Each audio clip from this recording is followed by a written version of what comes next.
नमस्कार मित्रांनो, तर आज CCTV सिरीजचा पार्ट 2 आहे. तर लास्ट व्हिडिओमध्ये आपण पाहिलं बॉक्स फिट कसा केला होता. या व्हिडिओमध्ये आपण कॅमेरा पॅनलवरती कॅमेरा कसा फिट होतो हे दाखवतो. तर या पॅनलवर आपल्याला कॅमेऱ्याचं जे ब्रॅकेट आहे ते ठेवून 2 स्क्रू मारायचे. अशा पद्धतीने ते फिक्स होऊन जातं.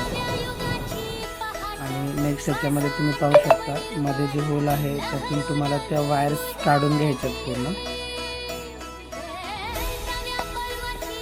वायर काढून घेतल्यानंतर अशा पद्धतीने तुमचं ब्रॅकेट तयार होतं. त्याच्यानंतर हे जे आहेत ते त्याचे कनेक्टर्स आहेत, DNC कनेक्टर आपण म्हणतो त्याला. आणि जी व्हाईटवाली केबल आहे ती SMPSची केबल आहे. तर हे सर्व असं कनेक्शन करून आपण पुढे कॅमेऱ्यावर फिक्स करणार. सो मित्रांनो, काम करत असताना व्हिडिओ बनवायला खूप मेहनत लागते. सो प्लीज एक लाईक करा आणि चॅनलला सबस्क्राईब करा. थँक्यू.